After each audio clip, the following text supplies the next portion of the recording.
Hello everyone, hope you are fine and doing well. In my today's video, I will tell you about the sound and speaker problem in your device OnePlus Nord N100.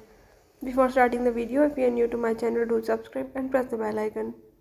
So now let's move to the topic.